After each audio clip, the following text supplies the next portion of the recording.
It's time for Club 316 FM with your host, Kirk Benton. Hello, America. We're going to take a look at Marilyn Manson and how to put a gun together with one bullet and some shit from Rob Schneider. Famous rock star. Brian would have been the last one I would have chosen. Ladies and gentlemen, Marilyn Manson. He grew up in Canton, Ohio. It's in the Midwest, so it's a fairly conservative town. Canton's kind of a boring little town. There's not a whole lot. Football is big. We have the Pro Football Hall of Fame. That's our big claim to fame. When I first met Brian, he's pretty small. He kind of freckly-faced kid, brown hair, pretty scrawny. I know he got made fun of a lot. I guess he was what they call a nerd. Brian and I played Major League Football in 1981 for the Spartans. I was number 28, Brian was number 41. Brian was a receiver. As a receiver, you wouldn't get much action. He never liked this whole sports thing. Brian didn't really have a lot of friends. He wouldn't leave the house all too often. He stayed home a lot, watched TV, would draw, would write. His grandpa and grandmother on his mother's side lived right next door to him in the duplex, so he got a lot of attention from his family. He was an only child. So he got pretty much whatever he wanted. Brian's mom was very sweet, very wonderful, excellent mother. Little June, Cleaver there, but hipper. He was raised on, cartoons and cereal and Coca-Cola, the Smurfs. Brian's main motivations were probably just entertainment. We used to create these characters out of clay, but we'd put all of the body parts inside. And our big project then is to operate on them and take all the organs out and change them. And that was a big one for a while.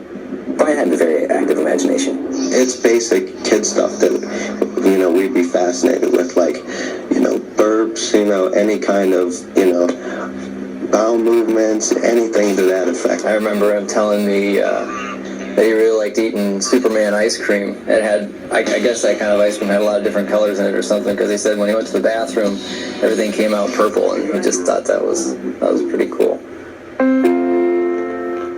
Brian started Heritage Christian in 2nd grade, and he went through the 10th grade. It was a typical parochial school. It was private, and the school was very right-wing conservative, had a lot of Baptist upbringing and teachings.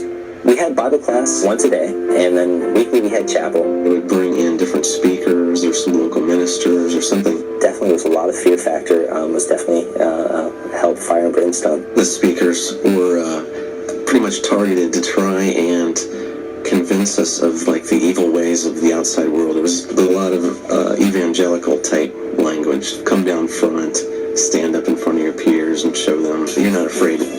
Brian has such a thirst for knowledge. He stood out because of his sense of humor and because of his audacity at times. A few times when he would try to participate, bring up a topic in class, he just gets shot down immediately. And I could tell that really bothered him. Brian definitely likes to push people's buttons. He was witty and fun, but always right on the edge of going too far. In his Bible study class, he'd share with me that he'd write 666 and things like that on the book. It's not like he'd worship the devil, but he'd write things on there just to get a rise out of those teachers. And it worked. He'd get reprimanded for it.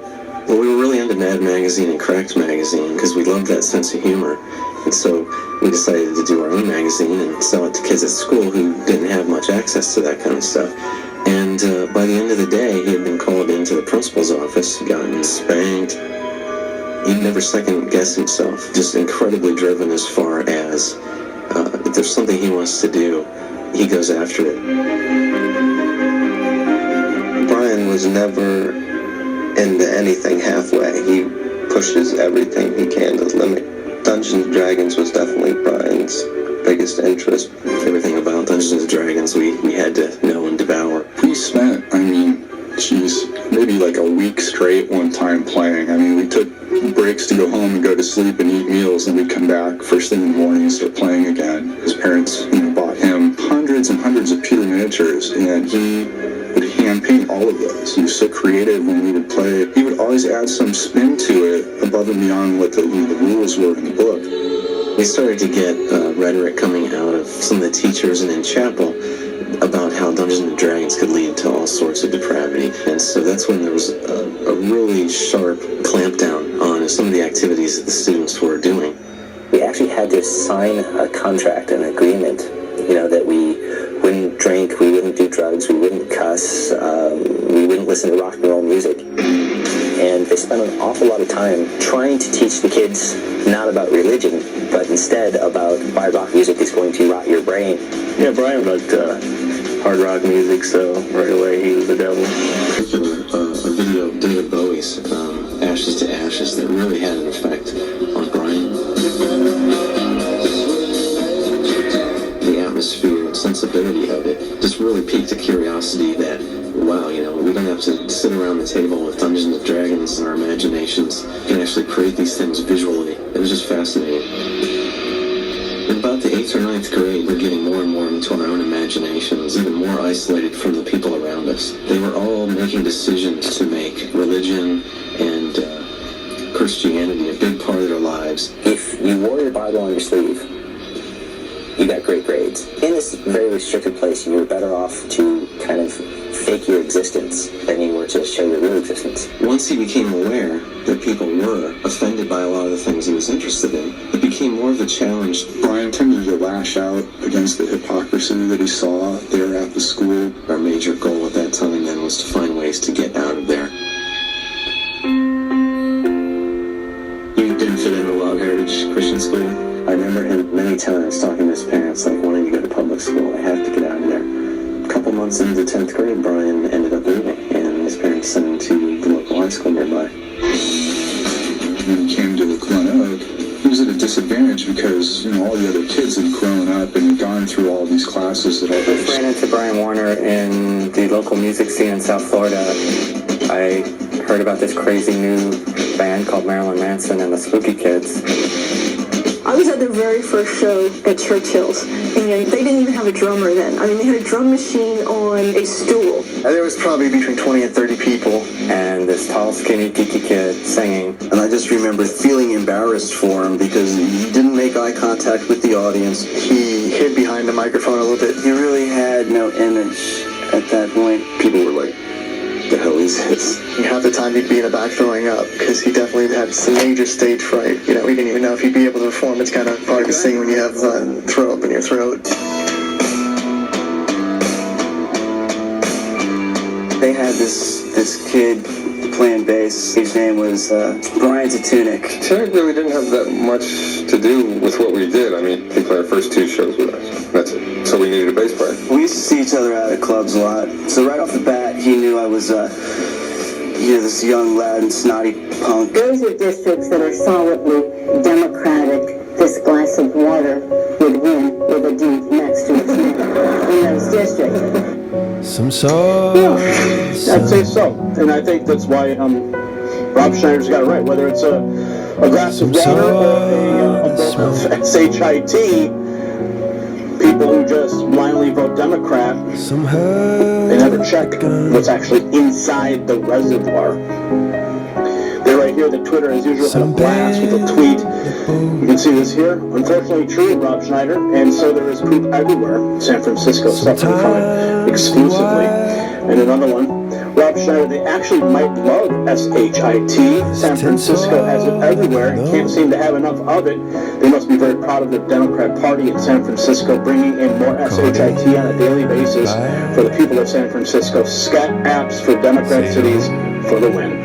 Well, if you don't know what he's talking about, there's actually apps you can download so you can check where the latest poop is and you can observe the city. Now, a report here, according to a recent report, San Francisco report. San Francisco knee-deep in poop.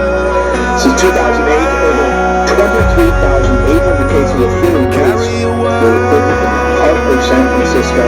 There were 13 reports of human feces in front of City Hall, 17 events at the U.S. Marshal's Office. Yes, people deciding to drop trial right in front of the U.S. Marshal's Office, 17 times. Even 67 reports at the Tenderloin police station. So I guess that's a safe place to take some.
Good night, America.